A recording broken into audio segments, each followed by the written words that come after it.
إن الحمد لله نحمده ونستعينه ونستغفره ونعوذ بالله تعالى من شرور أنفسنا ومن سيئات أعمالنا من يهده الله فلا مضل له ومن يضلل فلا هادي له وأشهد أن لا إله إلا الله وحده لا شريك له شهادة تنجيني إلى يوم القيامة وأشهد أن محمدا عبده ورسوله وصفيه من خلقه وحبيبه نشهد بأنه قد بلغ الرسالة وأدى الأمانة ونصح للأمة فكشف الله به الغمة وجاهد في سبيل ربه حتى أتاه اليقين فصلوات ربي وتسليماته عليه وعلى آله وصحبه ومن اتبعهم بإحسان إلى يوم الدين أما بعد فإن أصدق الحديث كتاب الله تعالى وخير الهدي هدي محمد صلى الله عليه وسلم وشر الأمور محدثاتها وكل محدثة بدعة وكل بدعة ضلالة وكل ضلالة في النار أما بعد.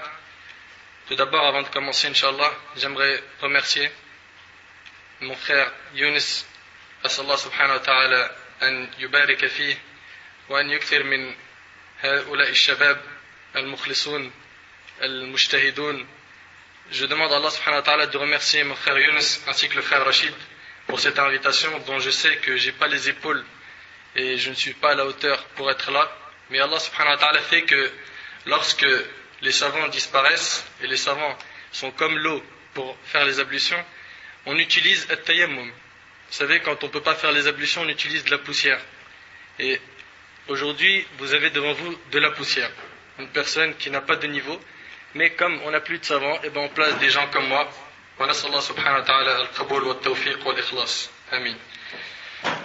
J'ai réfléchi sur le thème que je pouvais partager avec vous, sachant qu'on n'a pas beaucoup de temps et le message doit être bien précis.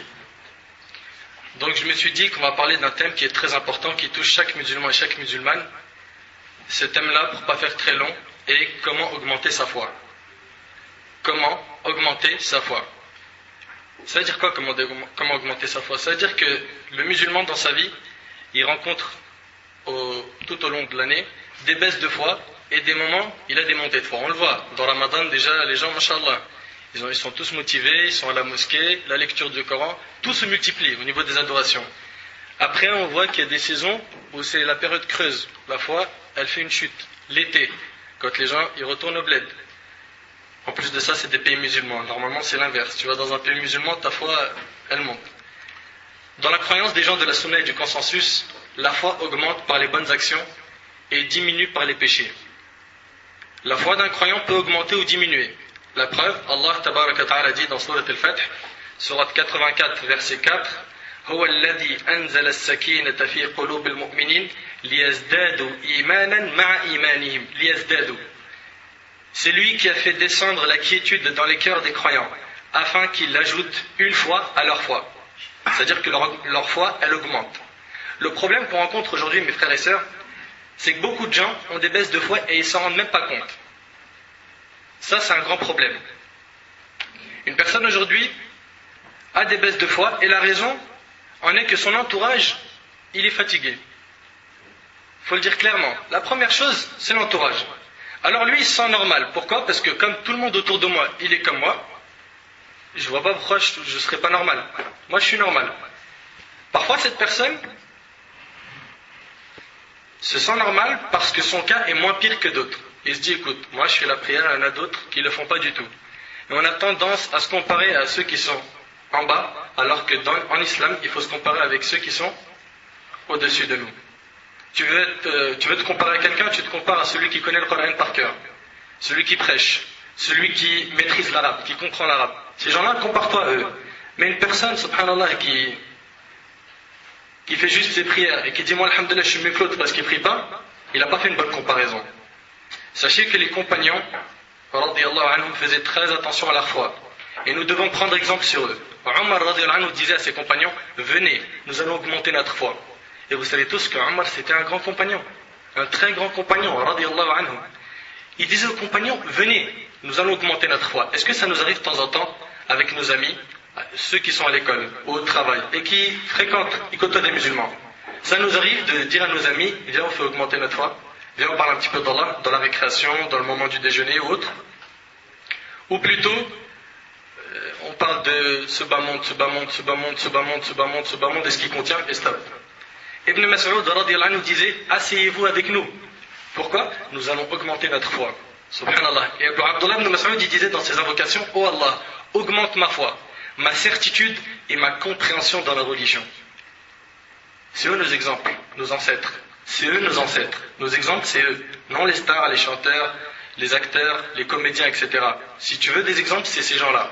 Radiyallahu anhum jami'an. Mu'adh radiyallahu anhu disait, asseyez-vous avec nous, nous allons avoir à la fois un moment. On va parler un petit peu d'Allah. Et il faut parler d'Allah parce que parler d'Allah, ça fait revivre les cœurs. Chacun d'entre nous, il sait que son corps, il est composé de deux choses. Un corps et une âme. Le corps, tout le monde le nourrit. Et on a des spécialistes. Ils savent très très bien nourrir leur corps. Mais l'âme, la dernière fois que tu l'as nourrie, c'était quand?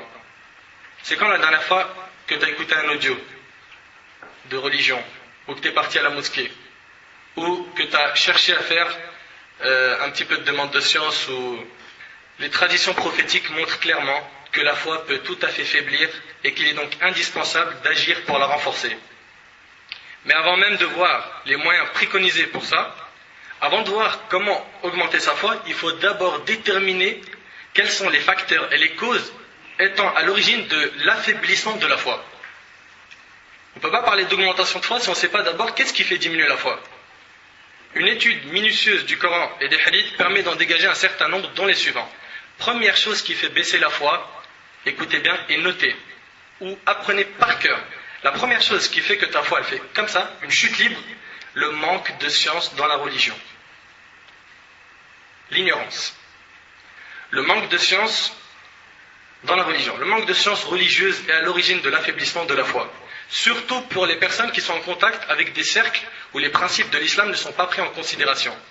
De même, celui qui entend constamment des attaques, directes ou indirectes, portées à l'encontre de l'islam et des principes, et ne fait rien pour essayer de savoir la vérité, risque fortement de voir à la longue sa foi s'affaiblir, voire disparaître.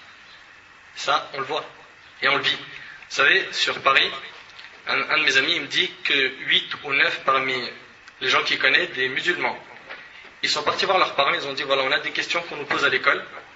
On nous dit pourquoi le prophète il s'est marié avec plus de 4 femmes alors que le Coran il dit 4. Pourquoi le prophète et pourquoi, et pourquoi, et pourquoi, et pourquoi. Ils ont dit à leurs parents, si on n'a pas une réponse, on ne veut plus de l'islam. Tous ces parents-là, les 8 ou 9 familles, ils n'ont pas pu répondre, les 9 enfants, ils ont renié leur religion. Pourquoi? Il n'y a pas de science. Il n'y a pas de science, il faut apprendre. Il faut apprendre, apprendre, apprendre et apprendre. L'imam Ahmad, rahimahullah, imam Ahl Sunnah wal Jama'a, a dit « Les gens ont besoin de la science plus que la nécessité de s'alimenter. Car la nourriture et la boisson, ils en ont besoin 1 à 2 fois dans la journée. » Bon, je sais qu'il y en a, ils mangent 5-6 fois par jour. Quant à la science, ils en ont besoin autant de fois qu'ils respirent. Ça veut dire à chaque instant, tu as besoin de la science. À chaque instant, tu es confronté à une chose où tu voudrais savoir c'est halal ou haram. J'ai pas d'eau pour faire les ablutions, comment je fais? Je me suis réveillé en impureté majeure et j'ai pas d'eau, etc., etc., etc. Donc tu as besoin toute la journée du ilm.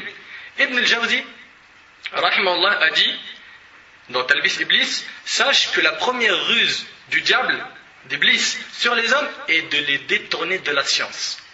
La première chose, il dit prends un autre chemin, laisse tomber la science, va là-bas, à côté, et de les détourner de la science, car celle-ci est une lumière. S'il parvient à éteindre cette lumière, une fois dans l'obscurité, il les mènera comme bon lui semble. On le voit ça ou pas? On le voit. Dès qu'il éteint la lumière du ilm, ça y est, c'est les ténèbres, les péchés, les grands péchés. Et il n'y a plus de limite. Et le danger, c'est comment on va rencontrer Allah. Subhanahu wa ta'ala. Et pour finir sur ce point, un parmi nos pieux prédécesseurs, An-Nazr ibn Shumayl, a dit, rahimahullah, l'homme ne ressentira pas le plaisir de la science jusqu'à ce qu'il ressente la faim et qu'il l'oublie. Je répète, l'homme ne ressentira pas le plaisir de la science jusqu'à ce qu'il ressente la faim et qu'il oublie la faim. Là, il a goûté au ilm. Là, il a goûté à la science. Au ilm. Donc, première chose, c'est le manque de science. Ça fait baisser la foi. Une personne avait dit, prouve-moi qu'Allah il existe. Et c'est une question, elle est répandue, elle est normale. Normalement, chaque musulman, il doit savoir comment prouver à quelqu'un qu'Allah il existe. Oui ou non? Tu crois en Dieu. Prouve-moi qu'il existe. S'il existe, il est où? Ces questions-là, si tu n'as pas de réponse, eh ben ta foi, elle va soit stagner, soit diminuer. Voire plus diminuer. Donc chacun d'entre nous doit apprendre. Aussi une question pertinente. Si Dieu il existe, qui l'a créé? Wallah il arrive, quand un musulman il ne sait pas répondre à ça, mais il se sent faible. Et il ne peut pas être fier de sa religion, sachant qu'il a des manques. Tu seras fier de ta religion quand tu verras que tout est carré, complet. Et ça, il faut la science. C'est pour ça aujourd'hui on a ce problème, c'est que les gens, ils cachent un peu leur foi. Ils ont honte de montrer qu'ils sont musulmans. Pourquoi? Parce qu'il n'y a pas de bagage. Il ne sait pas comment répondre à telle et telle personne. Donc, l'apprentissage, la science, le ilm. Deuxième cause des baisses de foi, c'est la multiplication des péchés et des mauvaises actions. La multiplication des péchés et des mauvaises actions a une influence directe sur l'intensité de la foi. On l'a dit, hein. Al-iman yazidu bil-ta'at wa yanqusu bil-ma'asi wal-dhallat. La foi augmente avec les bonnes actions et elle diminue avec les péchés. Quand tu lis du Coran, tu vas à la mosquée, tu rencontres des frères, la foi elle augmente. Quand tu es devant une télé ou le net et que tu regardes quelque chose de haram, ou que tu écoutes quelque chose de haram, la foi elle diminue. C'est un automatisme. Nombreux sont les musulmans qui ont peur des histoires, des films, mais quand il s'agit du châtiment d'Allah, ils sont insouciants et n'ont pas peur de commettre les péchés. Les péchés, mes frères et sœurs, quand ils se multiplient, éteignent la foi et beaucoup les minimisent, alors que les montagnes sont faites de petites pierres. Oui ou non? Ça nous arrive beaucoup de dire, c'est rien, c'est un petit péché. C'est rien, c'est un petit péché. C'est rien, c'est un petit péché. Ne regarde pas la taille du péché, mais regarde l'immensité de celui que tu es en train de désobéir. Ne regarde pas la taille du péché, mais regarde plutôt qui tu es en train de désobéir. Tu désobéis à Allah subhanahu wa ta'ala. Les péchés, mes frères et sœurs, quand ils se multiplient, ils éteignent la foi. Et on a dit que beaucoup de gens les minimisaient. Abdullah ibn Mas'ud radiyallahu anhu a dit, lorsque le croyant commet un petit péché, ça c'est le vrai croyant. As'alallah subhanahu wa ta'ala an yaj'alna min ha'ula. Amin. Lorsque le croyant commet un petit péché, il ressent qu'une montagne va s'écrouler sur lui. Voilà le vrai croyant. Il a menti à sa mère, il a menti à son patron, il a menti à quelqu'un, ou il a parlé sur le dos de quelqu'un. Il a fait un péché. Un petit péché, eh ben, directement il sent qu'il y a une montagne qui va s'écrouler sur lui. Il se sent mal. Tandis que l'hypocrite, lorsqu'il accomplit un grand péché, c'est pour lui comme une mouche qui s'est posée sur son nez et qui est partie. Ça c'est l'hypocrite. Il commet la fornication, c'est rien mon frère, qui ne fait pas ça aujourd'hui? Mon frère, on est en 2010, wesh. T'es pas en France ou quoi? Tu vis pas dans la même terre que nous? Certains jeunes, en regardant le haram sur internet, disent c'est rien, c'est un petit péché. À l'école ou au travail, quand ils zooment sur une fille avec ses yeux, ils disent c'est rien, c'est un petit péché. D'autres, ils s'assoient dans des endroits où il y a la médisance, des insultes, c'est rien, tout le monde le fait, on n'est pas le seul à le faire. Mes frères et sœurs, je fais une petite parenthèse sur la médisance. La médisance tue la foi et elle est interdite en islam. Déjà, qu'est-ce que la médisance? C'est quoi la médisance? Selon Abu Huraira radiyallahu anhu, le prophète sallallahu alayhi wa sallam a dit, savez-vous ce qu'est la médisance? Il dit, Dieu et son messager le savent mieux que nous. Il dit, c'est quand tu dis à propos de ton frère des choses qu'il n'aime pas. Ton frère, mon frère par exemple Rachid, il est absent. Et je dis de lui, c'est un avare. Je dis de lui, c'est un hypocrite. Ces paroles-là, ça le blesserait ou pas s'il était présent? Oui, c'est une médisance. Et ça, c'est haram en islam. Tu n'as pas le droit de parler en mal d'un musulman derrière son dos. On dit, que penses-tu si ce que j'ai dit à propos de mon frère existe réellement? Il dit, si ce que tu as dit de lui est vrai, tu as médit de lui. Tu as fait la médisance. Et si ce n'est pas vrai, tu as proféré à son encontre un mensonge enfantré, al-buhtan. C'est que tu as menti et en plus tu as parlé sur son dos. C'est deux grands péchés. Et le hadith il est rapporté par le musulman. Aïcha radhiyallahu anha rapporte. Parce qu'une personne peut se dire, mais ça à quelle taille exactement cette médisance? Donne-nous un exemple concret. Ben, écoute-moi ce hadith. Aïcha radhiyallahu anha rapporte, je dis au prophète sallallahu alayhi wa sallam, je ne citerai de Safiya, sa coépouse, que tel défaut. Elle a cité un défaut de Safiya radhiyallahu anha, qui était une épouse du prophète sallallahu alayhi wa sallam. Elle a fait un signe avec sa main qu'elle était petite. Elle dit voilà, comme défaut, si tu veux que je t'en cite un, ben, avec sa main elle a fait comme ça, elle est petite. Elle est petite. Pour des gens, ils vont se dire, mais c'est même pas une médisance ça. Ça, nous on a l'habitude de dire beaucoup plus. T'appelles ça une médisance, mon frère? Le prophète sallam lui a dit, tu viens de dire une parole qui, si on la mélangeait à toute la mer, lui changerait son goût et son odeur. Rapporté par Abu Daoud et Tirmidhi. Vous êtes conscients de ça, mes frères et sœurs? Il faut faire très attention à la langue, car c'est un petit être de chair, mais ses paroles valent très cher. Ses paroles valent très cher. Selon Anas radiyallahu anhu, le prophète sallallahu alayhi wa sallam a dit, au cours de mon ascension au ciel, quand le prophète sallallahu alayhi wa sallam il est monté au-dessus du 7e ciel pour avoir l'ordre des 5 prières, le prophète sallallahu alayhi wa sallam dit, je suis passé devant des gens ayant des ongles de cuivre, avec lesquels ils se griffaient le visage et la poitrine. Je demandais, qui sont ces gens-là, ô Gabriel? Il dit, ce sont ceux qui mangeaient la chair de leur prochain et leur souillaient leur bonne réputation, rapporté par Abu Daoud. C'est ceux qui parlent sur le dos des gens. Le jour du jugement, leur châtiment, ils auront des ongles de cuivre et ils se grifferont le visage et la poitrine. Ça, c'est ce qu'attend toutes les personnes qui s'amusent à parler derrière des gens pour mettre une ambiance et pour faire rire surtout. Pour faire rire. Aujourd'hui, on imagine un peu une assise, une assemblée sans médisance et sans mensonge. Même un mensonge pour rire, ça se fait rare. Mais il faut que ça soit rasé complètement de nos assemblées. Aujourd'hui, on prétend avoir peur de manger de la viande non halal. On mange pire que de la viande non halal. On mange la chair de nos frères crus et de nos sœurs quand on médit. Vous savez que quand on parle derrière d'autres quelqu'un, on est en train de manger sa chair, sa viande crue, après sa mort. C'est grave ou c'est pas grave? Allah subhanahu wa ta'ala il le dit dans Surat al-Hujurat, Surat 49, verset 12.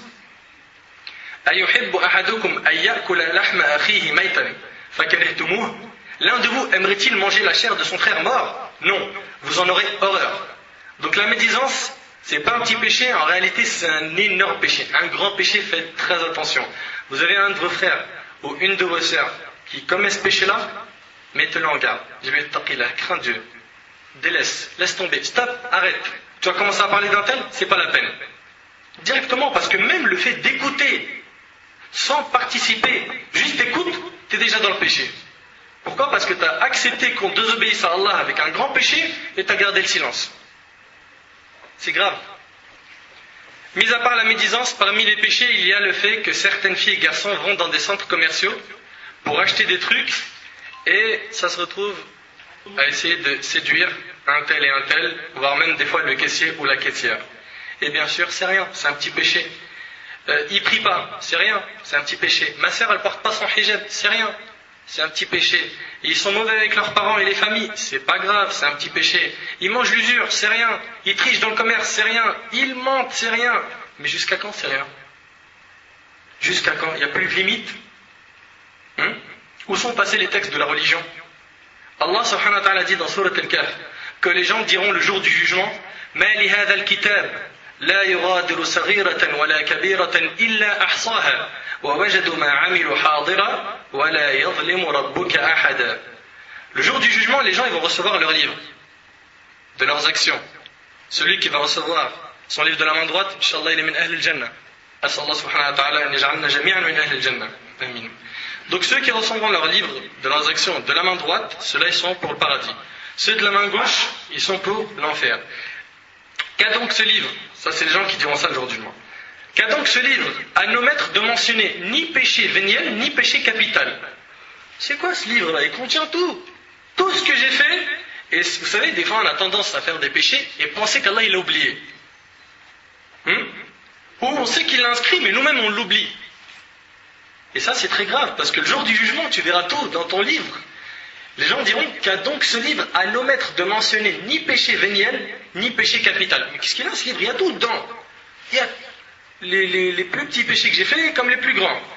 Et ils trouveront devant eux tout ce qu'ils ont œuvré. Rien ne sera rajouté que ce que tu as fait. Et ton Seigneur ne fait du tort à personne. Allah, il n'est pas injuste. Les faibles, de foi, multiplient pour commencer les petits péchés, puis après un certain temps, Shaitan il les entraîne, il les fait entrer dans des salles de sport, et ils se retrouvent à faire des grands péchés.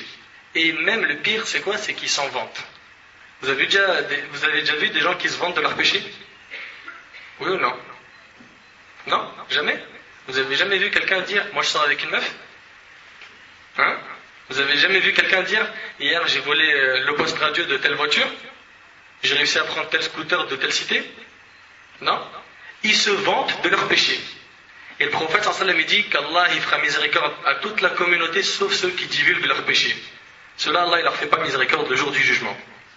Le prophète alayhi wa sallam dit en ce sens dans un hadith très connu: lorsque le croyant commet un péché, vous savez qu'est-ce qui se passe? Il y a un petit point noir qui va s'installer dans ton cœur. Il s'inscrit au sein de ton cœur. S'il se repent ensuite du mal qu'il a fait, il l'abandonne et demande le pardon, son cœur retrouve sa clarté. Donc c'est très simple. Tu fais un péché, il y a un point noir qui s'installe dans le cœur. Tu te repens, tu demandes pardon à Allah, le point noir il part. Et vous savez, parmi la miséricorde d'Allah subhanahu wa ta'ala, on a le fait que quand une personne elle fait un péché, l'ange qui inscrit le péché, il ne l'inscrit pas directement. Il attend un délai de combien de temps, vous le savez, pour inscrire le péché? Qui le sait? Non. Combien d'heures? 6 heures. Dans Sahih al-Jami', comme le rapporte Cheikh al-Albani, 6 heures, il te laisse un délai. Quand tu fais une bonne action, on l'inscrit tout de suite. Une mauvaise, on te laisse un délai de 6 heures. Peut-être il va demander pardon. Tu imagines un petit peu? Et malgré ça, on a des gens qui arrivent à multiplier bien comme il faut les péchés et minimiser et diminuer les hasanat.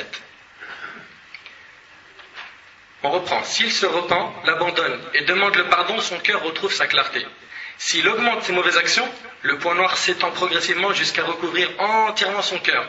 C'est cela la rouille qu'Allah mentionne dans le Coran dans Surat al-Mutaffifin, Surat 83, verset 14. Kalla bal rana ala qulubihim ma kanu yaksibun. Pas du tout, mais ce qu'ils ont accompli a rouillé leur cœur, rapporté par Muslim. Il y a des gens, ils auront leur cœur rouillé. Et vous savez, c'est quoi en fait ce cœur rouillé? Ibn al-Qayyim, rahimahullah, il l'explique dans plusieurs de ses bouquins. C'était un élève à Cheikh al-Islam Ibn Taymiyyah, rahimahullah. Il dit que les cœurs sont de 3 types. On a le cœur sain, le cœur malade et le cœur mort, wal-iyadhu billah. Le cœur sain, c'est celui quand il voit le halal, il court vers le halal. Quand il voit les adorations, quand il voit les hasanat, il fonce dedans. Et quand il voit le haram, il s'en détourne. Ça, c'est le cœur sain. Ensuite, on a le deuxième type de cœur, c'est le cœur malade. Le cœur qui est entre les deux. Mon frère, on va à la mosquée, bismillah. Après le soir, on va en boîte de nuit, bismillah. Ça, c'est le cœur malade. Tu peux l'amener là et là-bas. Il n'a pas de souci. Celui-là, en fait, il est faible dans son caractère et il n'arrive pas à prendre des décisions. Il n'arrive pas à dire, non, moi, j'abandonne ça. Voire même s'il doit perdre des amis qui appellent au haram, il les perd. Non, lui, il ne veut pas les perdre. Donc, il se retrouve au milieu, à vouloir satisfaire cela et cela. Et il oublie qu'il faut avant tout satisfaire qui? Allah subhanahu wa ta'ala. Donc ça, c'est le cœur malade. Celui-là, il peut revenir facilement, Inch'Allah, s'il fréquente des bonnes personnes. Troisième type de cœur, c'est le cœur mort, wal-iyadhu billah. C'est celui, quand tu lui parles d'Allah, de la religion, il a une certaine allergie. Tu sais, des gens, ils sont allergiques un peu à l'islam. Tu lui parles de la religion, ils ne sont pas bien. Il dit, c'est bon, c'est appris, n'essaye pas avec moi, va voir quelqu'un d'autre. C'est pas la peine. Ceux-là, ils voient le haram halal et le halal haram. Quelqu'un qui va à la mosquée, qui fait pousser une barbe, etc., c'est un extraterrestre. Il ne doit pas vivre sur Terre. Lui, il doit aller sur Jupiter ou ailleurs, mais pas ici. Et quelqu'un qui va fumer de la drogue ou autre, c'est quelqu'un, il est excellent celui-là. Il sait c'est quoi le délire. Il est réveillé, il est présent, comme ils disent. Donc il faut faire très attention, mes frères et sœurs, à essayer de bien purifier son cœur, et on va montrer après comment le purifier. Ainsi, lorsque des mauvaises actions sont commises de façon répétée, la lumière qui nous permet de distinguer le bien du mal s'affaiblit progressivement jusqu'à disparaître totalement. Troisième chose qui fait baisser la foi. On a dit, premièrement, c'est quoi? L'ignorance. 2, les péchés. 3, le manque de pratique dans la religion. Le manque de pratique dans la religion fait baisser la foi. En règle générale, le débutant ou le reconverti, j'ai pas dit le converti. Pourquoi? Celui qui sait lève la main. Pourquoi j'ai pas dit le converti à l'islam? Vous savez pas les frères? Pourquoi? Vas-y. Barakallahu fik. Yuladul mawlud ala al-fitra. Chaque personne est née à la base musulman. Thumma abawah, comme dans le hadith que rapporte Muslim selon Abu Huraira radiyallahu anhu. Puis ce sont ses parents qui font de lui un chrétien, un juif ou un zoroastrien, ceux qui adorent le feu. À la base, tout le monde est musulman. C'est pour ça que la personne qui revient à l'islam, on ne dit pas c'est un converti, c'est un reconverti. Il est à la base musulman. Vous comprenez maintenant? Il est né musulman. Allah, il nous a informé par l'intermédiaire du prophète qu'il est né musulman. Après, c'est ses parents qui lui ont enseigné le christianisme, le judaïsme et autres. C'est clair? On reprend. En règle générale, le débutant ou le reconverti est très motivé dans ses premiers pas. C'est ça qu'on voit, on a des flammes, mashallah, un volcan. Il veut tout faire. Tout. Apprendre l'arabe, apprendre le Coran, dis-lui ce que tu veux, il va le faire. Et voire même, il va penser, et ça, on l'a chez beaucoup de jeunes, que plus il est dans la difficulté, plus il s'est mis dans un cercle où tout est interdit, mieux il adore Allah. Et ça, c'est un autre extrême. Il ne faut pas aller dans cet extrême-là, il faut choisir le juste milieu. Celui du prophète, alayhi salatu wassalam. On ne peut pas être plus musulman que lui. Vous êtes d'accord ou pas? Donc on se contente de faire ce que le prophète sallallahu alayhi wa sallam a fait sans rajouter ni diminuer. Tu vois ces débutants-là, avec dans sa main il a la citadelle du musulman, en train d'apprendre des doigts. Une autre fois tu le vois avec le Coran, en train de le lire. Une autre fois avec Riyad al-Salihin. Il prie à l'heure, machallah, il fait beaucoup de dhikr. Il était au premier rang à la mosquée, il priait la nuit, il leur donnait le bien, il interdisait le mal. Aujourd'hui, hélas, on voit le mal, mais peu d'entre nous bougent dans cette communauté qui a été citée par Allah subhanahu wa ta'ala comme étant la meilleure communauté. Et elle le restera tant qu'on interdit le mal et qu'on leur donne le bien. Allah subhanahu wa ta'ala il a dit kuntum khayra ummatin ukhrijat lin-nas ta'muruna bil ma'ruf wa tanhauna 'anil munkar. Des gens comme ça qui faisaient beaucoup d'efforts, salat, dhikr, Coran, d'un coup on voit qu'ils chutent. Mes frères et sœurs qui se sentent concernés, faites des efforts pour retrouver votre ancienne motivation. Faites tout pour la retrouver. Et parmi les choses qui facilitent les montées de foi et que tu reviennes comme tu étais avant, vous savez à quoi? Il y a la fréquentation. Wallahi al-azim, c'est hyper important. Hyper important et on détaillera ce point-là après, Inch'Allah. Donc, troisièmement, on a dit quoi? Les choses qui vont baisser la foi, on a le manque de pratique dans la religion. Quatrièmement, il y a le fait d'écouter le Coran sans être touché, sans ressentir quelque chose dans son cœur. Je m'adresse aux jeunes et même aux plus âgés. Qu'est-ce qui fait bouger votre cœur? Pour les plus âgés, je ne veux pas entendre Moukalfoum. Je ne veux pas entendre telle chanteuse, ou tel acteur, ou tel... Non. Pour les frères, je ne veux pas entendre. Ce qui fait bouger mon cœur, c'est quand j'écoute un CD de Rof. Franchement, ça y est, je décolle. Non. Ce qui doit faire bouger ton cœur, c'est le Coran, la parole d'Allah subhanahu wa ta'ala. Les croyants, après l'écoute ou la lecture du Coran, ressentent, ça c'est dans la normale, quelque chose dans leur cœur. Allah tabaraka wa ta'ala dit dans Surat Al-Anfal, Surat 8, verset 2, إنما المؤمنون الذين إذا ذكر الله وجلت قلوبهم وإذا تليت عليهم آياته زادتهم إيمانا وعلى ربهم يتوكلون. Les vrais croyants, Allah il nous dit c'est qui les vrais croyants? Les vrais croyants sont ceux dont les cœurs frémissent, ils vibrent quand on mentionne Allah. Là normalement le vrai croyant, pendant qu'il est en train d'écouter ces paroles-là, il se sent super bien. Il se sent super bien. Les vrais croyants sont ceux dont les cœurs frémissent quand on mentionne Allah et quand ces versets leur sont récités, cela fait augmenter leur foi. Ça c'est les vrais croyants. Et ils placent leur confiance en leur Seigneur. Si ton cœur ne frissonne pas après l'écoute du Coran, sache que ta foi est faible. Umar radiyallahu anhu, en passant la nuit à côté d'une maison, il a entendu un homme à l'intérieur de cette maison-là réciter Surat At-Tur, la Surat 52. Et lorsque cet homme-là est arrivé dans sa récitation au verset 7 et 8, où Allah tabaraka ta'ala dit Inna azab rabbika lawaqi' ma lahu min dafi'. Le châtiment de ton Seigneur aura lieu inévitablement. Nul ne pourra le repousser. Franchement, on médite un petit peu sur ce verset. Allah il nous dit le châtiment de ton Seigneur aura lieu inévitablement. Cherche pas à l'esquiver. Le châtiment de ton Seigneur aura lieu inévitablement. Ne vends surtout pas l'au-delà pour ce bas monde. Ne fais pas cette erreur. Ne fais pas cette erreur de vendre l'au-delà pour des plaisirs éphémères qui au final ne vont pas te donner la vraie joie. Parce que la vraie joie se trouve dans le cœur, dans la satisfaction d'Allah subhanahu wa ta'ala. Le prophète sallallahu alayhi wa sallam il a dit Laysa al-ghina an kathrat al-'arad, innama al-ghina ghina an-nafs. La vraie richesse n'est pas le fait d'avoir beaucoup de biens de ce bas monde, mais plutôt la vraie richesse c'est la richesse de l'âme. Une personne quand elle a la foi, même si elle est pauvre, elle se sent bien. Et une personne elle peut être milliardaire et elle n'a pas la foi, et demandez-lui si elle est heureuse. Demandez-lui. Demandez-lui, il sera heureux quand? Juste la seconde où il a acheté la nouvelle voiture. Juste la seconde où il a installé une piscine dans son pavillon. Juste la seconde, c'est tout. Que pendant ce moment-là. Après, il est triste. Pareil pour les acteurs et les actrices. Wallah, il a dit, beaucoup de gens ils disent, surtout les sœurs, masakin. Je vous le dis vraiment parce que je sais ce que je dis. Elle pense que tel feuilleton ou tel feuilleton, quand elle voit le lover aimer la loveuse et je sais pas quoi, et un tel dire des belles paroles à l'autre, etc., elle dit oh là là, si je pouvais trouver un mec comme lui là, regarde comment il est romantique, comment il dit des belles paroles, comment ils sont avec les filles, comme avec les femmes. Est-ce que tu penses qu'un frère en islam il sera comme ça? Et elle se fait des films, et elle pense à cette vie là, la vie des films, la vie des acteurs, et elle ne sait pas que c'est du cinéma. Va leur demander après les photos, après la caméra, après les autographes. Vous pensez à quoi? Ils vont dire aux soucis. Les gens qui divorcent le plus, c'est les acteurs et les chanteurs. Les gens chez qui il y a plus d'échecs dans les relations amoureuses, c'est eux.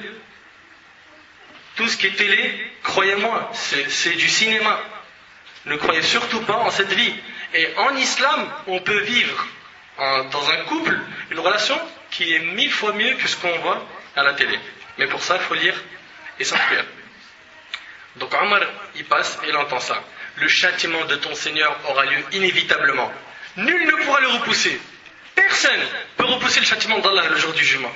Omar, quand il a entendu l'homme réciter ce verset, il a dit, par Dieu, c'est un serment de vérité. Puis il rentra chez lui et tomba malade à cause de ce verset pendant un mois. Un mois, les gens venaient lui rendre visite sans savoir la cause de sa maladie. Un verset, il a bloqué au lit un mois. Franchement, entre nous, qu'est-ce qui bloque ton cœur un mois? Qu'est-ce qui te rend malade un mois? Les versets du Coran? Si oui, alhamdulillah. Sinon, fais tout pour atteindre ce niveau. Parmi nos ancêtres, quand certains entendaient le adhan, l'appel à la prière du muezzin, leur visage devenait jaune. Et ils disaient, savez-vous devant qui je vais me tenir debout? Ils ressentaient quelque chose quand ils allaient faire la prière. Ibn Mas'ud radiyallahu anhu rapporte, le prophète alayhi salat salam me dit une fois, récite-moi le Coran. Je dis, est-ce que je me permettrai de te le réciter alors que c'est sur toi qu'il a été descendu? Il répondit, j'aime l'entendre de quelqu'un d'autre que moi. Je lui récitai alors le chapitre, les femmes, Surat An-Nisa. Une fois parvenu au verset suivant, فَكَيْفَ إِذَا جِئْنَا مِنْ كُلِّ أُمَّةٍ بِشَهِيدٍ وَجِئْنَا بِكَ عَلَى هَؤُلَاءِ شَهِيدًا. Quand il arrivait à ce passage-là, Ibn Mas'ud, qu'adviendra-t-il donc lorsque nous amènerons de chaque nation un témoin et que nous t'amènerons comme témoin contre ceux-là, les Arabes? Allah, il a pris Mohammed alayhi salatu salam comme témoin. Le prophète, quand il a entendu ce verset, ça lui a fait un effet. Il a dit, cela suffit. Et Ibn Mas'ud dit, je me retournai vers lui et voilà que les larmes qui coulaient de ses yeux, rapportées par le Bukhari et Muslim. Ils pleuraient quand ils entendaient le Coran. Ils ressentaient quelque chose. Nous, le fait que le Coran ne nous fait plus d'effet, eh ben ça a fait baisser notre foi. Et pour ça, tu vas me dire, mais je ne connais pas l'arabe. Apprends l'arabe. Je ne comprends pas le Coran. Mais Alish, force-toi, écoute. T'écoutais des chansons en anglais et en turc pendant des mois et des années. Force-toi à écouter la parole d'Allah. Tu vas l'aimer, et quand tu vas l'aimer, Wallah, tu ne vas plus écouter quelque chose d'autre. Tu vas vraiment ressentir c'est quoi le Coran. Le prophète alayhi salam pleurait beaucoup. Il est même resté une fois toute la nuit à répéter le même verset où Allah dit dans le Coran, dans Surat Al-Ma'idah, Surat 5, verset 118, In tu'adhibhum fa innahum ibaduk wa in taghfir lahum fa innaka antal azizul hakim. Le prophète sallam a récité ce verset toute la nuit. Si tu les châties, ils sont tes serviteurs, ils t'appartiennent. Et si tu leur pardonnes, c'est toi le puissant, le sage. Aïcha radhiyallahu anha dit, je l'ai entendu pleurer pendant sa prosternation et elle disait, ma communauté, ma communauté. Le prophète alayhi salam, depuis son premier jour et jusqu'au jour du jugement, quand il sera debout sur Sirat, il pense à la communauté. Dès qu'il a eu la révélation, son souci c'était sa communauté. Son souci c'était sa communauté. Et vous savez, le jour du jugement, Allah lui accordera la grande intercession. Al-Hawd, il aura plein de faveurs. Et parmi les grandes faveurs qu'il aura, et parmi les choses qui prouvent qu'il nous aime, c'est qu'il sera debout sur le pont du Sirat. Vous connaissez le pont du Sirat, le pont qui est dressé sur l'enfer, qui est plus fin qu'un brin de cheveux et plus tranchant qu'un sabre. Il sera juste à côté, en train d'attendre que les gens de sa communauté passent, et il dira Allahumma sallim sallim. Oh Allah, accorde le salut. Fais qu'il passe ma communauté. Fais qu'il ne tombe pas en enfer. Il se soucie de nous. Il nous aime. Dans un hadith que rapporte l'imam Abu Daoud et il est authentifié par Sheikh Al-Albani, le prophète alayhi salam, il a pleuré et il a dit, mes bien-aimés m'ont manqué. Les compagnons ont dit, sommes-nous pas tes bien-aimés au messager d'Allah? Il a dit, non, vous êtes mes compagnons. Ils ont dit, qui sont tes bien-aimés? Il a dit, mes bien-aimés sont des gens qui viendront après moi, qui croiront en moi sans m'avoir vu. C'est-à-dire nous. On croit au prophète sallallahu alayhi wa sallam, mais on ne l'a pas vu. Il a dit, un homme parmi eux aura la récompense de 50 hommes. Ils ont dit 50 hommes. Parmi nous, les compagnons, ou parmi eux? Il a dit parmi vous. Aujourd'hui, croire en cette religion, croire au prophète sans l'avoir vu, tu as la récompense de 50 compagnons. Le hadith est authentique. Vous imaginez un petit peu? Et il nous aime. Il nous l'a montré dans plusieurs de ces hadiths. Donc on voit bien que le prophète et les compagnons pleuraient quand ils écoutaient le Coran. Aujourd'hui, on en a qui prient derrière l'imam sans rien ressentir. Rien du tout. Hélas. La meilleure personne qui a existé après notre prophète c'était qui? Après le prophète c'est qui? Abu Bakr radiyallahu anhu. Quand le prophète tomba malade vers la fin de sa vie, il donna l'ordre que ce soit Abu Bakr qui dirige la prière à sa place. Suite à cela, Aïcha radiyallahu anha, qui était sa fille, dit à Hafsa, informe le prophète que quand Abu Bakr radiyallahu anhu le remplace pour l'accomplissement de la prière, les gens n'arrivent pas à entendre sa récitation tellement il pleure. Rapporté par Bukhari et Muslim. Abu Bakr, il rentre et dit Allahu Akbar, il récite, on n'entend rien, on n'entend que des pleurs. T'imagines un petit peu comment son cœur il était? Il avait un vrai cœur qui ressentait les paroles d'Allah. Ali ibn al-Fudayl ibn Iyad, un parmi les pieux prédécesseurs, rahimahullah, il est dit qu'il répétait chaque verset une vingtaine de fois pour ressentir le sens du verset. Omar ibn Abd al-Aziz, rahimahullah, en priant une nuit, récita la sourate Al-Layl, sourate Al-Layl, sourate 92, jusqu'à arriver au 14e verset où Allah subhanahu wa ta'ala dit فَأَنذَرْتُكُمْ نَارًا تَلَظَّى. Allah dit, je vous ai donc averti d'un feu qui flambe. Arrivé à ce verset, il ne put le continuer, tellement son sens il était fort. Il reprit donc la sourate du début, mais il eut le même blocage arrivé à ce verset-là. Il fit cela plusieurs fois pour la terminer, mais à chaque fois qu'il arrivait à ce passage, il s'arrêtait. Il ne put donc la continuer jusqu'au bout. Ça, c'est des gens qui ont ressenti c'est quoi les paroles d'Allah. C'est des gens qui ont aimé le Coran. Un parmi les pieux prédécesseurs, en lisant Surat Al-An'am, Surat 6, le verset 27, où Allah subhanahu wa ta'ala dit وَلَوْ تَرَى إِذْ وُقِفُوا عَلَى النَّارِ فَقَالُوا يَا لَيْتَنَا نُرَدُّ. Si tu les voyais quand ils seront placés devant le feu, ils diront alors, hélas, si nous pouvions être renvoyés sur terre. Des gens, le jour du jugement, demanderont une deuxième chance. Allah, accorde-nous une deuxième chance car on n'a pas bien œuvré sur terre. Et ça sera accordé ça ou pas? Pas du tout. C'est pour ça qu'il faut profiter de votre jeunesse, de votre énergie, de votre potentiel, de votre intelligence pour faire changer les choses. Arrivé à ce verset, vous savez quand il arrive à ce verset-là, si tu les voyais quand ils seront placés devant le feu, ils diront alors, hélas, si nous pouvions être envoyés sur la terre. Arrivé à ce verset, il rendit l'âme avant de l'avoir terminé. Subhanallah, un verset a causé sa mort. Un verset a causé sa mort. Mes frères et sœurs, le fait que l'on ne comprenne pas le Coran a causé énormément de dégâts dans notre communauté. D'où l'importance d'apprendre pour pouvoir comprendre et faire augmenter sa foi. Tu veux savoir si tu as une bonne foi ou pas? Expose-toi au Coran. Et regarde, est-ce que tu te sens bien ou pas quand tu l'écoutes? Là, le frère, quand il a récité tout à l'heure, vous étiez content ou pas? Vous vous sentez bien? Si oui, alhamdulillah. Allah dit dans Surat Al-Zumar, Surat 39, verset 23, الله نزل أحسن الحديث كتابا متشابها كتابا متشابها مثانية تقشعر منه جلود الذين يخشون ربهم ثم تلين جلودهم وقلوبهم إلى ذكر الله. Allah a fait descendre le plus beau des récits.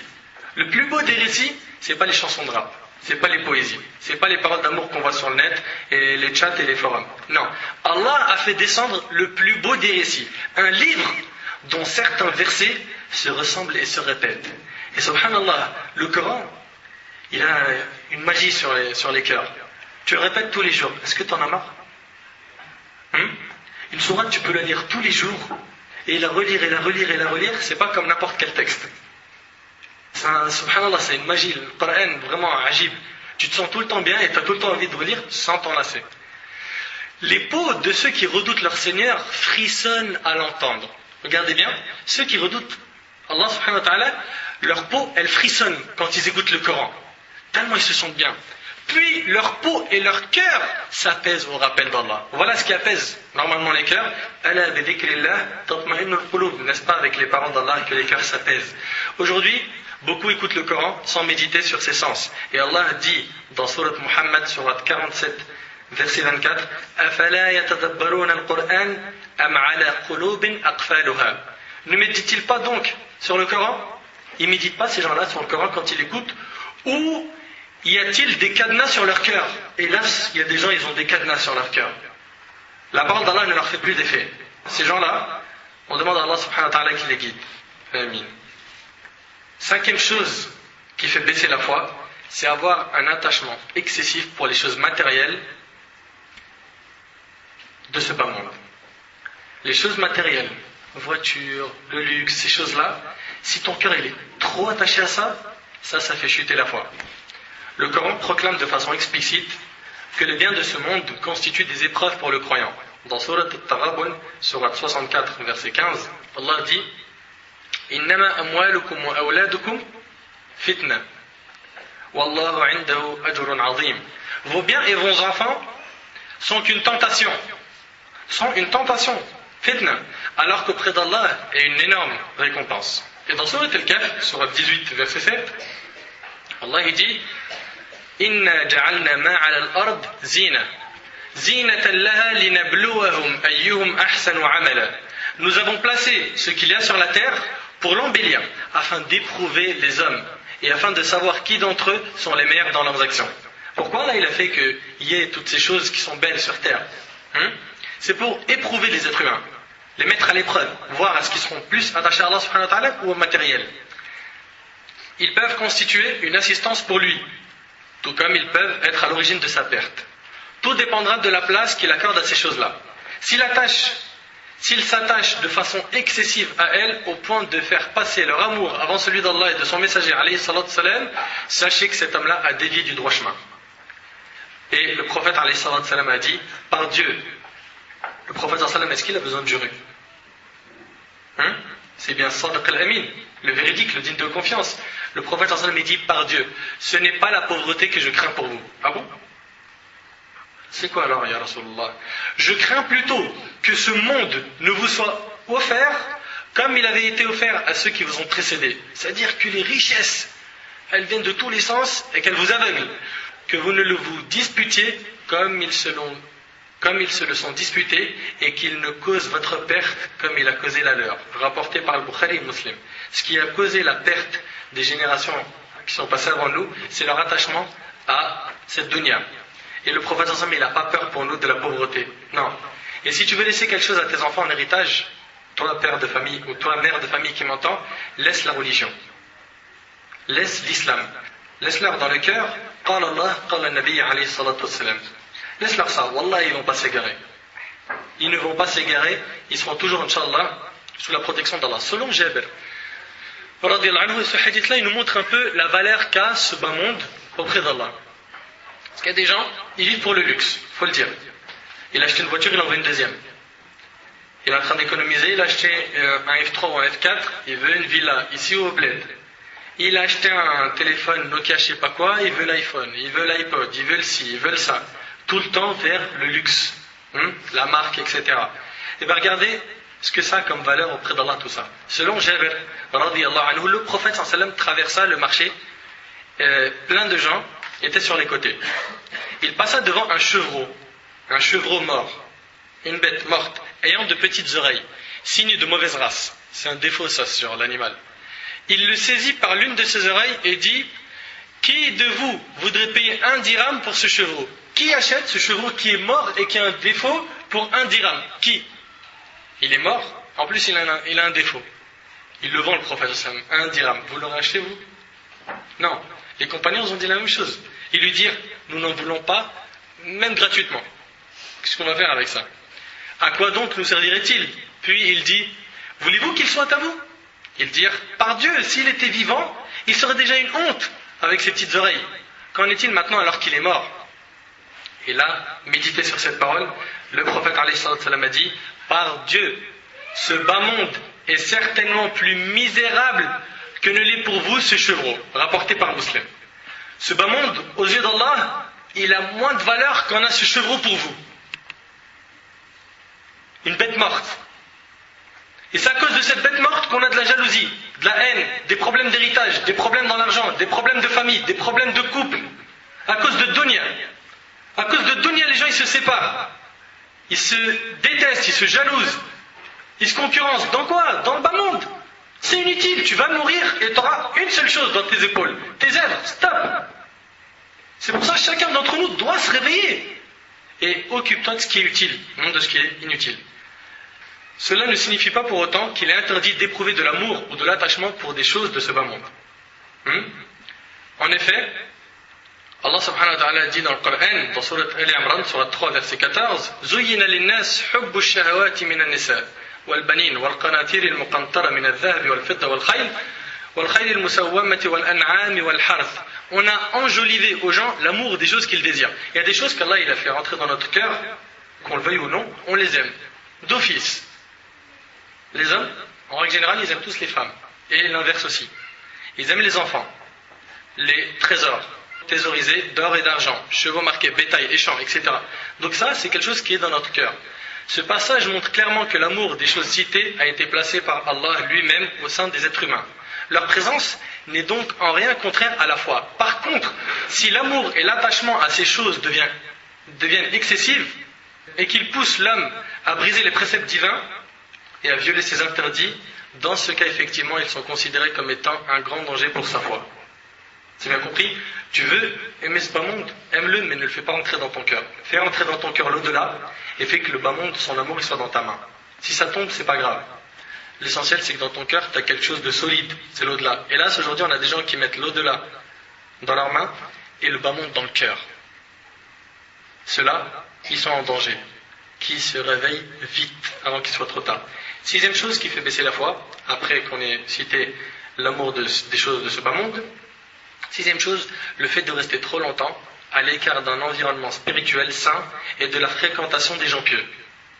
Quand tu t'éloignes de la mosquée, des endroits où il y a des rappels, des endroits où il y a des gens qui vont te ramener à Allah subhanahu wa ta'ala et te faire des bons rappels. Ça, c'est aussi un facteur qui est à l'origine de la baisse de la foi. Il est tout à fait normal que si on reste constamment dans un contexte qui n'accorde aucune place à Dieu et où les lois divines sont constamment brisées, comme c'est le cas dans la plupart de nos sociétés actuelles, notre foi ne cessera de diminuer. Le Coran et les hadiths nous montrent l'impact que l'environnement et les fréquentations ont sur le cœur et la personnalité de l'homme. Allah a ordonné au prophète dans la sourate Al-Kahf de rester en compagnie de ceux qui pensent à lui et d'éviter la compagnie de ceux qui l'oublient. Imaginez-vous le prophète c'est pas la meilleure des créatures? C'est pas l'élu parmi les créatures? Il y a meilleur que lui sur terre? Non. Allah il lui a demandé d'avoir une bonne fréquentation pour parler d'Allah, préserver la foi, etc. Alors imagine-toi nous. Allah il a dit au prophète وَاصْبِرْ نَفْسَكَ مَعَ الَّذِينَ يَدْعُونَ رَبَّهُمْ بِالْغَدَاةِ وَالْعَشِيِّ يُرِيدُونَ وَجْهَهُ وَلَا تَغْدُ عَيْنَاكَ عَنْهُمْ تُرِيدُ زِينَةَ الْحَيَاةِ الدُّنْيَا وَلَا تُطِعْ مَنْ أَغْفَلْنَا قَلْبَهُ عَنْ ذِكْرِنَا وَاتَّبَعَ هَوَاهُ وَكَانَ أَمْرُهُ فُرُطًا. Fais preuve de patience en restant avec ceux qui invoquent leur Seigneur matin et soir, désirant sa face. Patiente, reste avec eux, ne les lâche pas. Reste avec ceux qui invoquent leur Seigneur matin et soir, désirant sa face. Les croyants, les pieux, ceux qui t'amènent vers le chemin du paradis. Et que tes yeux ne se détachent point d'eux, en cherchant le faux, brillant de la vie sur terre, et n'obéis pas à celui dont nous avons rendu le cœur inattentif à notre rappel, qui poursuit sa passion et dont le comportement est outrancier. Le prophète disait pour sa part, tout homme suit la religion de ses amis intimes. Al-mar'u ala dini khalilih. Si ton meilleur ami, c'est quelqu'un de pieux, c'est quelqu'un qui fréquente beaucoup la mosquée, qui aime le Coran, tu seras comme lui. Si ton meilleur ami, c'est quelqu'un qui va que dans les endroits où ils vendent de la sape, la mode et tout, tu seras comme lui. Si ton meilleur ami il aime Marseille, t'aimeras Marseille. Je parle de foot. Si ton meilleur ami aime telle chose, tu l'aimeras, c'est un automatisme. On le dit même, dis-moi qui tu fréquentes, je te dirai qui tu es. Qui se ressemble, s'assemble. Donc faites très attention. Le prophète me dit que chacun choisit ses amis avec soin, rapporté par Ahmed et Abu Daoud. Il disait également, dans un hadith, que rapporte l'imam al-Bukhari et Muslim, le cas du bon compagnon et du mauvais compagnon ressemble à celui du vendeur de musc. Vous savez c'est quoi le musc? C'est quoi le musc? Le parfum, vous ne connaissez pas le musc? Le cas du bon compagnon et du mauvais compagnon ressemble à celui du vendeur du musc, celui qui vend le parfum, et du souffleur du soufflet, le forgeron, qui travaille toute la journée avec le feu, tout ça. Quant au vendeur de musc, soit il vous donne quelque chose du musc, soit vous le lui achetez, ou au moins vous partez ayant éprouvé sa bonne odeur. Tu seras tout le temps gagnant, et tu profiteras toujours de cette assise avec le vendeur de musc, oui ou non? Tu ressortiras minimum avec une bonne odeur. Ça, c'est le bon compagnon. Tu ressortiras minimum avec un rappel, une parole sage, un conseil qui peut provoquer ton déclic. Tandis que le forgeron brûlera vos vêtements, ou au moins vous partirez ayant éprouvé son odeur répugnante. Les mauvaises fréquentations, ils sont comme ça, ils te brûlent. Et si tu ne te brûles pas tout de suite, ils vont changer déjà ta manière d'être. Et ça sentira sur toi que tu restes avec des gens qui fumaient la cigarette ou autre. On le voit et on le ressent. Donc faites très attention à vos fréquentations et sachez que le fait de rester longtemps sans parler de Dieu fait durcir le cœur. C'est pas moi qui le dis, c'est le prophète qui le dit selon Abdullah ibn Umar radiyallahu anhuma. Le prophète a dit: n'abusez pas du parler où l'on n'évoque pas Dieu. N'abusez pas du parler. Quand tu parles, il faut qu'à un moment tu évoques Allah. Il faut que tu parles d'Allah. N'abusez pas du parler où l'on n'évoque pas Dieu, car l'excès du parler où l'on n'évoque pas Dieu exalté rend le cœur dur. Or l'homme le plus éloigné de Dieu est celui qui a le cœur dur, rapporté par Tirmidhi. On reste ensemble, il n'y a pas de problème. On est des frères, on s'aime fait là, il n'y a pas de problème. Mais il faut que dans cette soirée ou cette journée où on reste ensemble ou cette heure, on parle au moins 2 ou 3 minutes d'Allah. Sinon le cœur est durci. Et les cœurs les plus éloignés d'Allah le jour du jugement, c'est les cœurs durs. Septièmement, parmi les choses qui font baisser la foi, c'est lorsqu'on place trop d'espoir sur la longévité de sa vie en oubliant la mort. Pourquoi tu me parles de tout ça, mon frère? Tu crois que je vais mourir maintenant? Quand j'aurai 40 ans, Inch'Allah, je ferai le Hajj. Après, la situation elle va s'améliorer. Et là, Inch'Allah, je me repentirai, je ferai la salat, etc. Le prophète, ﷺ, nous a recommandé de multiplier le rappel de la mort. Entre nous, si on meurt tout de suite, si on vous dit que l'ange de la mort il est présent dans cette salle et qu'il va prendre une des âmes présentes, est-ce que la personne qui entend ça tout de suite pense qu'elle sera prête à rencontrer Allah? Vous êtes prêt tout de suite avec ce que vous avez fait? En ce qui me concerne, je vous le dis clairement, non, pas du tout, loin de là. J'aimerais faire beaucoup de choses, pas du tout à la hauteur, ça fait peur. On peut rencontrer Allah à n'importe quel moment. L'ange de la mort ne prévient pas, il t'envoie pas un texto ou un mail ou un bip, j'arrive. Il prévient pas. Et il ne connaît pas riche, pauvre, il prend n'importe qui. Il prend n'importe qui, faites très attention. L'oubli de la mort provoque un durcissement du cœur et un détachement par rapport aux pratiques religieuses. Aujourd'hui, tu vois une personne, il ne prie plus salat al-Jumu'ah. Pourquoi tu ne pries plus le Jumu'ah, mon frère? Vas-y, mon frère. Inch'Allah, Rabbi Yehdi. C'est pas ce qu'on entend? Rabbi Yehdi. Inch'Allah, qu'Allah me guide. Mais la guidée, tu crois qu'elle va tomber du ciel? La guidée, il faut que tu la demandes. T'es à la maison, t'es malade. Grave malade. Et tu sais quel médicament il te faut. Est-ce que tu dis Inch'Allah Rabbi Yeshfi? Tu le dis? Ou tu vas voir un médecin, il t'écrit l'ordonnance, la pharmacie, tu le prends, etc. Nous, vous savez, hélas, aujourd'hui, dans notre communauté, on ressemble un petit peu à quoi? On ressemble à ceux qui sont malades. Ils sont partis voir le médecin. Il leur a écrit l'ordonnance. Ils ont acheté le médicament. Ils l'ont mis dans leur pharmacie et ils l'ont laissé dedans. On ressemble un peu à ça. On a le médicament, on sait il est où, mais on ne s'en sert pas. Il décore à la pharmacie, machallah. J'en ai beaucoup maintenant. Il faut que le frère qui entend ça, tout de suite, il se réveille, tout de suite. Vous comprenez? Donc l'oubli de la mort provoque un durcissement du cœur. Il dit non, Rabbi Yehdi. Tu sais qu'Allah subhanahu wa ta'ala, il a dit dans le hadith al-Qudsi que rapporte l'imam Muslim, Ya ibadi kullukum dallun illa man hadaytuh, fastahduni ahdikum. Oh mes serviteurs, Allah il s'adresse à nous, regardez ce qu'il dit. Vous êtes tous dans l'égarement. Tout le monde est égaré, sauf ceux que j'ai guidés. Demandez donc la guidée afin que je vous l'accorde. Demande-la la guidée, Allah il va te la donner. Ne pense pas qu'elle va tomber du ciel. Wallah elle ne tombe pas du ciel, il faut que tu fasses les causes. Bouge, déplace-toi. Va là où il y a la foi, va là où quelqu'un peut te tirer vers le chemin d'Allah subhanahu wa ta'ala. En effet, ne pas penser à la mort c'est aussi ne pas penser à toutes les étapes qui vont suivre la mort, la tombe. La tombe, vous croyez déjà, c'est un monde facile? La tombe, comme l'a dit le prophète ensemble, c'est la première station du jour du jugement. Le premier arrêt. C'est pas l'arrêt de bus ni le métro, hein. C'est une station, on va rester longtemps. Et qu'Allah subhanahu wa ta'ala facilite qu'elle passe crème pour tout le monde, Inch'Allah, dites amin. Donc la tombe, c'est la première station. Le prophète ensemble, il dit, si celle-là, elle passe bien, tout le reste sera facile. Si celle-là, elle passe mal, tout le reste devient de plus en plus dur et difficile à supporter. Après la tombe, il y a le jour du jugement. On est ressuscité nu, incirconcis, pieds nus. Comme le premier jour, on est sorti du ventre de nos mères. Il y a un soleil qui est juste en haut de notre tête. On a très soif. Notre sueur, elle coule jusqu'au sol. Et on est debout à attendre qu'Allah commence son jugement 50 000 ans. Ça, c'est pour les gens qui ne craignent pas Allah, qui n'ont pas fait beaucoup d'efforts. Ceux qui ont fait des efforts, ils seront revêtus les premiers, Inch'Allah. Le premier qui sera revêtu le jour du jugement, vous savez c'est qui? C'est notre prophète Ibrahim alayhi salatu wassalam. Après lui le prophète, après lui les autres prophètes, les compagnons, etc.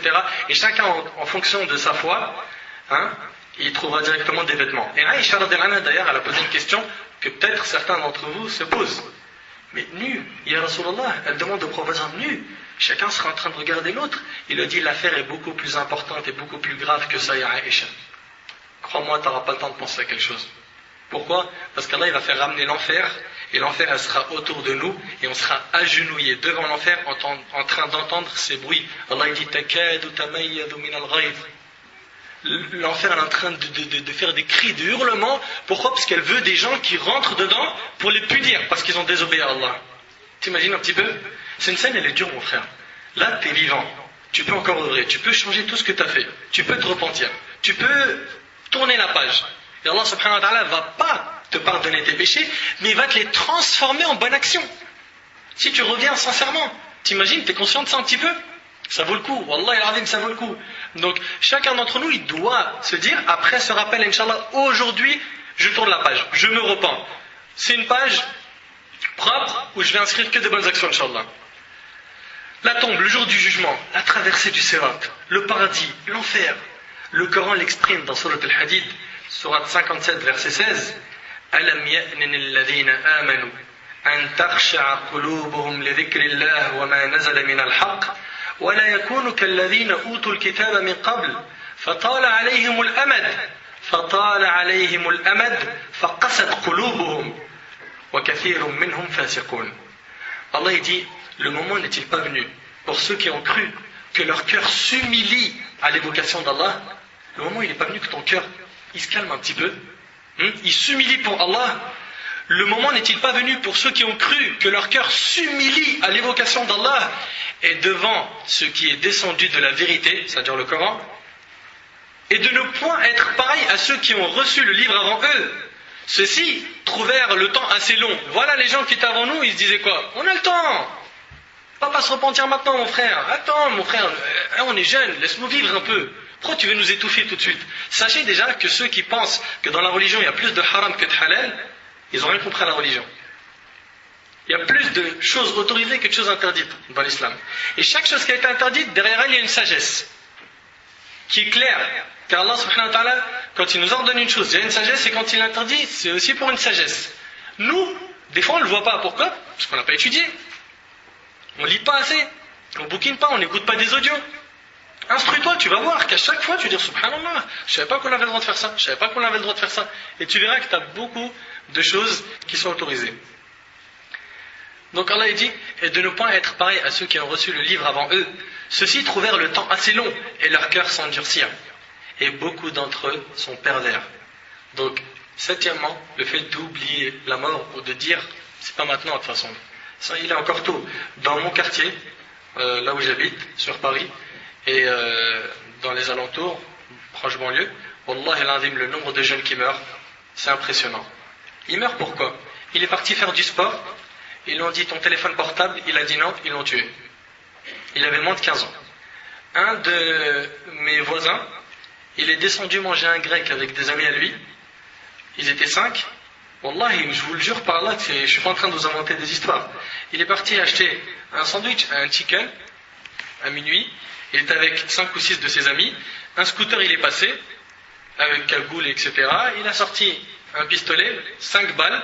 Les 5 ont atterri sur une seule personne, c'est Jamal, rahimahullah. Ce jeune de mon quartier. Allah yarhamou. Ces gens-là, vous pensez que quand ils sont sortis de chez eux pour aller manger, ils savaient qu'il allait mourir? Tu penses quand il est sorti, il a dit « Ah, je vais manger un chicken, c'est un risque, c'est chaud. Non, je vais pas y aller ?» Non. À n'importe quel moment et à n'importe quel âge, tu peux mourir. Faites très attention à ça. Parce que vous savez, c'est quoi le problème? C'est que chaque personne elle sera ressuscitée le jour du jugement de la même manière dont elle est morte. Ça veut dire quoi? Ça veut dire que Uthman, radiyallahu anhu, le grand compagnon, vous savez comment il est mort? Il est mort poignardé pendant qu'il était en train de lire le Coran. Le jour du jugement, il sera ressuscité avec le livre d'Allah comme ça dans la main. C'est pas un bon signe ça? Oui ou non? Ça facilite le jugement. D'autres compagnons comme Omar radiyallahu anhu, il est mort poignardé pendant qu'il priait imam, il dirigeait la prière de Salat al-Fajr. Il sera ressuscité imam, en train de réciter le Coran. T'aimerais mourir comme ça ou pas? D'autres sont morts, vous savez comment? Je raconte juste cette histoire et on continue, Inch'Allah. Il y a un homme, une fois, il a donné rendez-vous à une femme. Il voulait à tout prix faire le haram, commettre la fornication. Et il a donné rendez-vous dans un bar. Cette histoire, sûrement, vous la connaissez.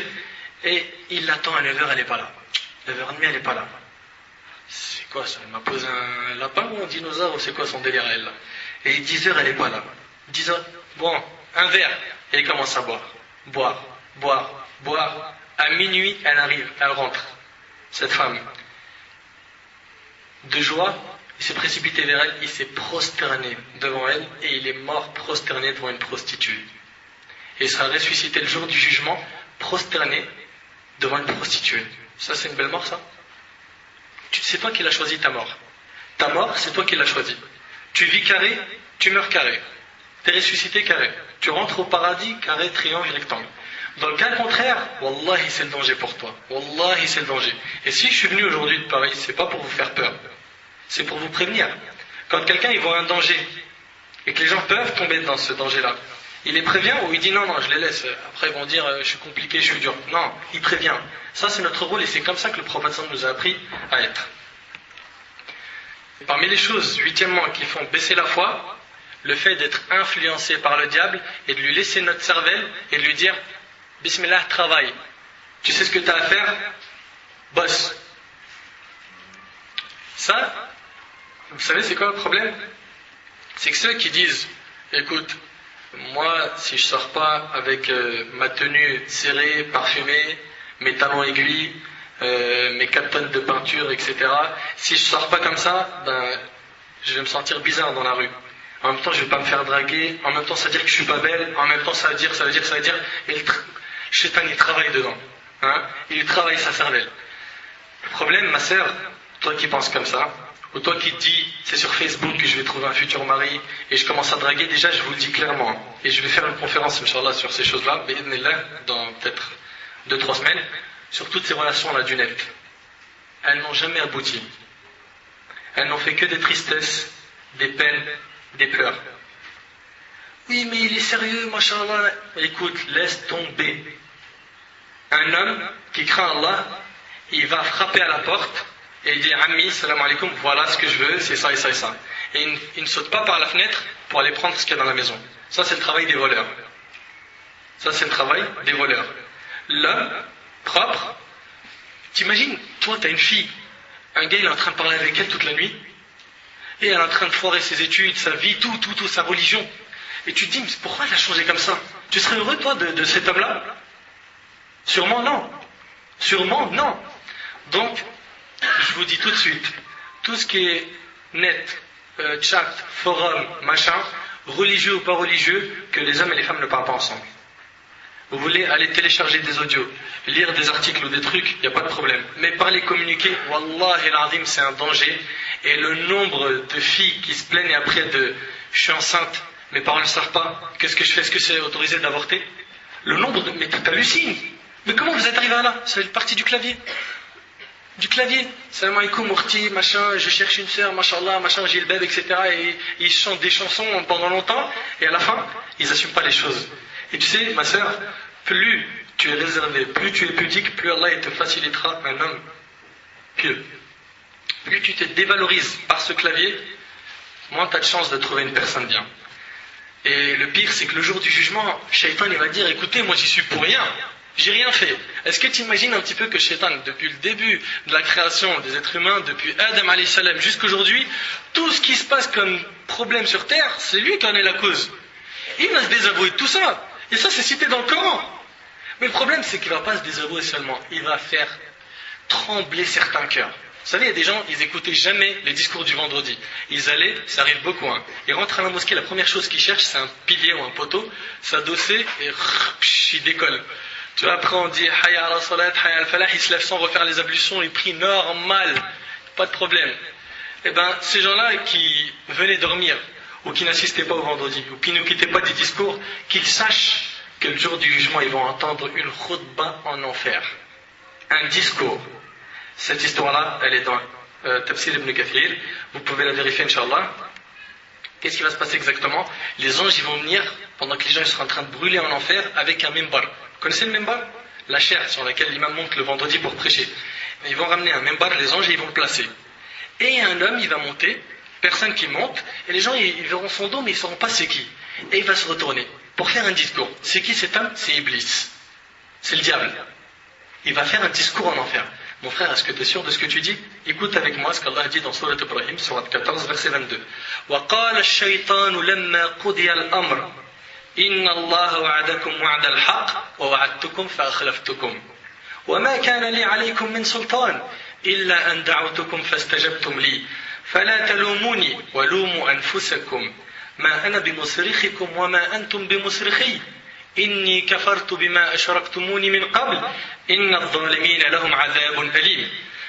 Et quand tout sera accompli, ça y est, les gens ils sont en enfer, et les gens du paradis sont au paradis.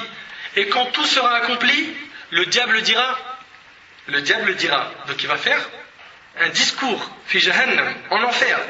Le diable dira, quand il sera sur ce même bar en enfer, certes, Dieu vous a fait une promesse de vérité, tandis que moi, je vous ai fait une promesse que je n'ai pas tenue. Je vous ai dit, vis ta vie, mon frère, on vit qu'une seule fois. Ma soeur, éclate-toi. Il n'y a personne qui te contrôle. Allah, il ne te voit pas là. Fais ce que tu veux. Tu peux parler avec lui au téléphone, tes parents, ils dorment. T'inquiète pas. Et il est là en train d'utiliser un tel pour le haram et une telle pour le haram. Et il manipule. Et à la fin, il se désavoue de tout le monde. Il dit, certes, Dieu vous a fait une promesse de vérité, tandis que moi, je vous ai promis qu'il n'y allait rien à voir. Vous pouvez m'écouter, tranquille, prenez le chemin du haram, il est où le problème? Je vous ai fait une promesse que je n'ai pas tenue. Je n'avais aucune autorité sur vous. Moi, je n'avais pas d'autorité sur toi. Est-ce que j'ai pris tes pieds, je t'ai dit, va sortir avec elle et va faire tel et tel haram? Non, il n'a jamais rien fait, à part de donner des idées. Regardez bien. Je n'avais aucune autorité sur vous, si ce n'est que je vous ai appelé et que vous m'avez répondu. La seule chose que j'ai fait, c'est un appel. Je me dit, tiens, pourquoi tu ne ferais pas ça? Et toi, tu as kiffé l'idée du diable. Tu t'es dit, ah, purée, c'est de la balle. Hein? Ça, je vais croquer à l'hameçon. C'est impeccable. Il faut que je fasse ça. Tandis que moi, je vous ai fait une promesse que je n'ai pas tenue. Je n'avais aucune autorité sur vous, si ce n'est que je vous ai appelé. Wallah, c'est grave, il est en train de nous dire qu'il y est pour rien. Il a juste donné une idée, c'est tout, et il nous a laissé faire. Il se désavoue de nous. Ne me faites donc pas de reproches, mais faites-en à vous-même. Allahu Akbar. Maintenant tu nous dis, ne faites pas de reproches. C'est pas grave, franchement. Avec tout ce que tu m'as fait faire comme péché, tu me dis, ne me faites donc pas de reproches, mais faites-en à vous-même. Je ne suis d'aucun secours, et vous ne m'êtes d'aucun secours. C'est mort. Je suis ni un piston pour vous, ni vous l'êtes pour moi. Chacun pour sa peau. Je vous renie de m'avoir jadis associé à Dieu. Certes, un châtiment douloureux attend les injustes, les associateurs. T'aimerais te retrouver, toi, dans cette scène où le shaitan est en train de te dire, je t'ai eu, tu m'as suivi aveuglement, bêtement, sans réfléchir? T'aimerais pas? Sûrement, Wallah al-Azim, je sais que tu voudrais pas. Pourquoi pas? Pourquoi tu prendrais pas cette décision de te réveiller tout de suite? Te réveiller, d'être un membre actif dans cette communauté. Et ça, après, on va le détailler, Inch'Allah. 9e chose qui fait baisser la foi, c'est d'écouter ce qui provoque la colère d'Allah et se taire. Insultes, médisances, musique, etc. 10e chose, c'est d'être guidé par son âme qui incite le mal. Il n'y a pas que le shaitan, hein, il y a aussi une nafs. Une nafs al-ammara bis-sou. L'âme, l'ego, elle appelle des fois à ce qui est mauvais. Maintenant qu'on a vu ces 10 choses qui font baisser la foi, comment faire pour augmenter sa foi? Parce que vous savez, en islam, c'est bien beau de dire ça c'est haram, ça c'est haram, c'est haram, mais tu dois donner la solution, une alternative à une personne pour qu'il puisse justement faire quelque chose qui lui compense ce qu'il faisait avant. 1.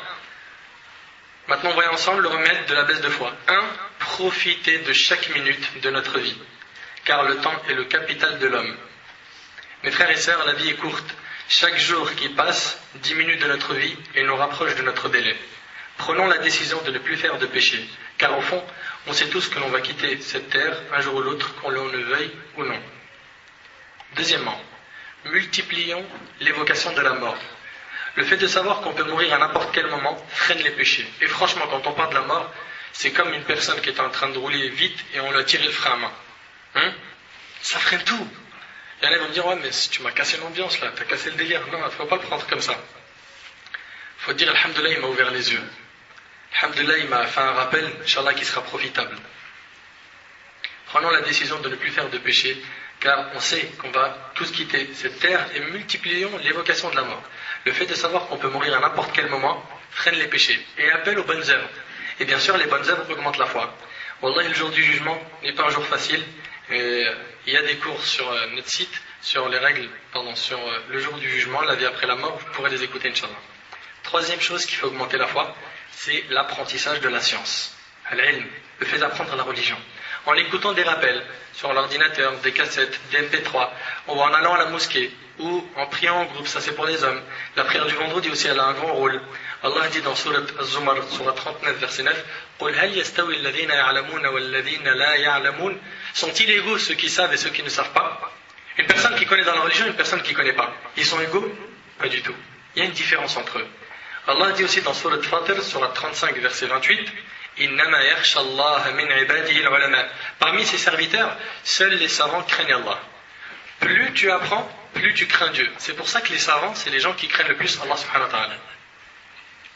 Selon Muawiyah radiyallahu anhu, le prophète sallallahu alayhi wa sallam a dit, quand Dieu veut du bien à quelqu'un, il le rend versé dans les sciences de la religion.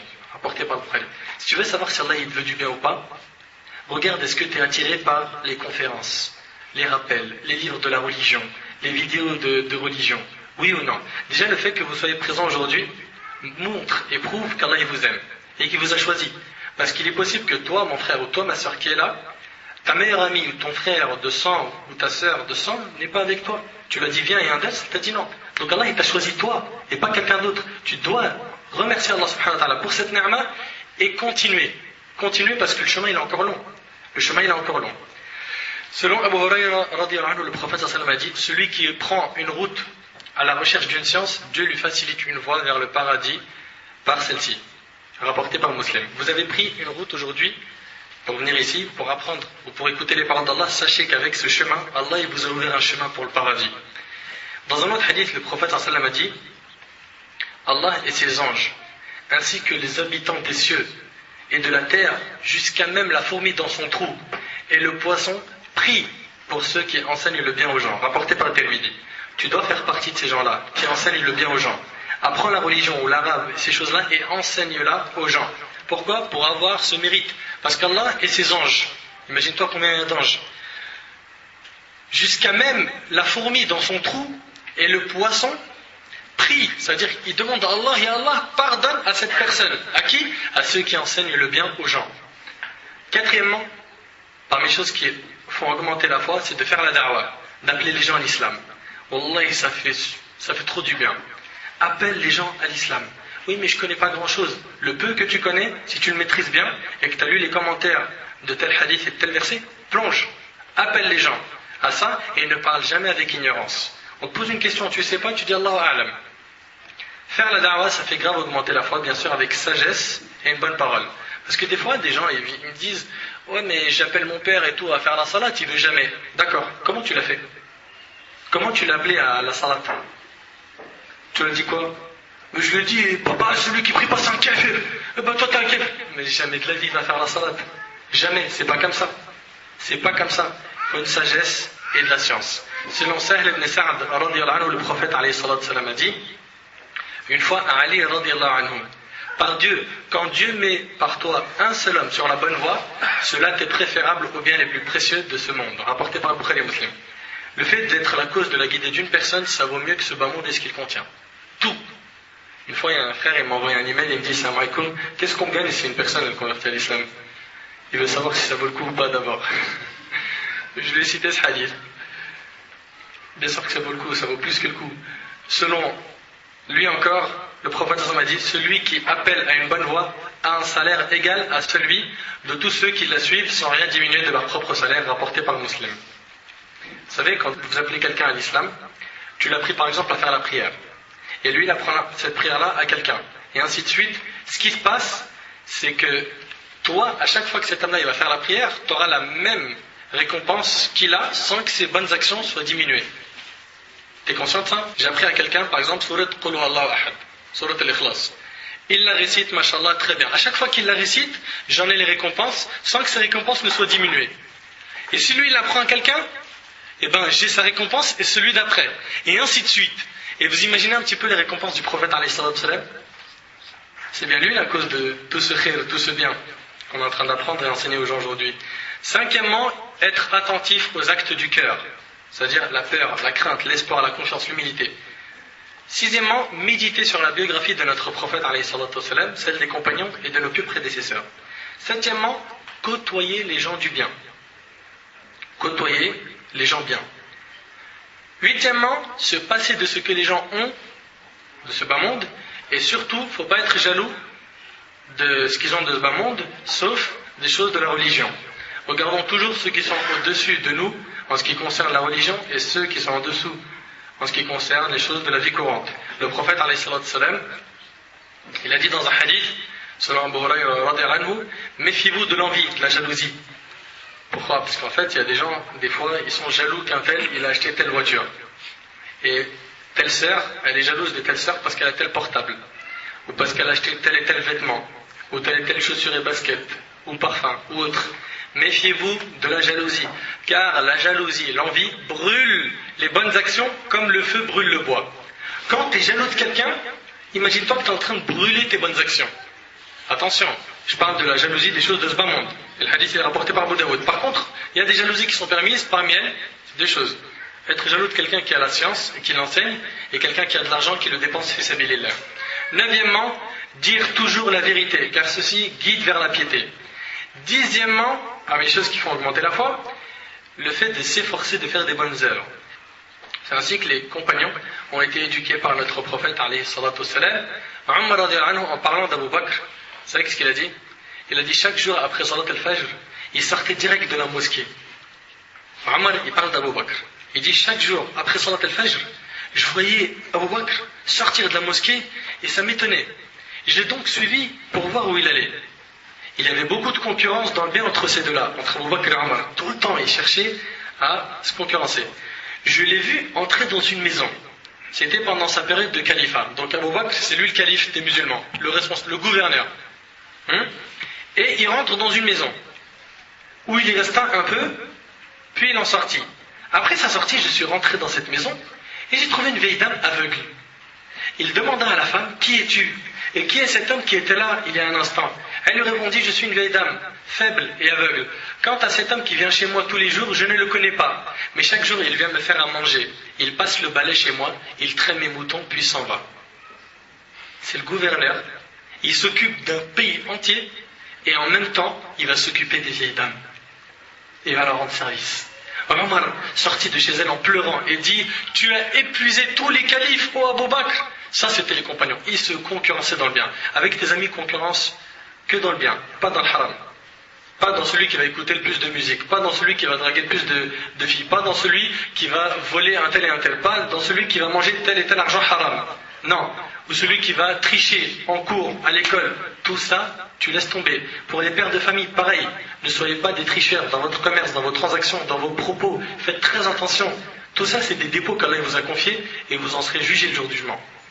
Regarde toujours la qualité de tes œuvres quand tu pratiques et non la quantité de tes œuvres. Car hélas, les gens pensent que c'est la quantité qui compte.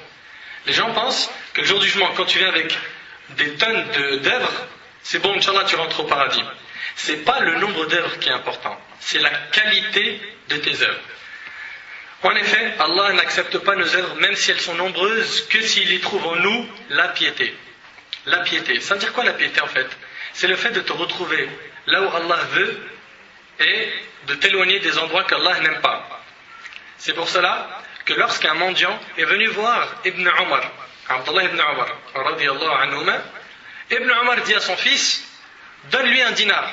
Il y a un mendiant, il est venu voir Abdullah ibn Omar. Abdullah ibn Omar, il a dit à son fils, donne à ce mendiant un dinar. Et lorsque le mendiant s'en alla, son fils lui dit qu'Allah accepte de ta part, mon cher père. Il lui répondit, écoutez ce qu'il a dit, Abdullah ibn Omar, si vous voulez savoir, c'était le compagnon le plus attaché à la sunna du prophète alayhi salam.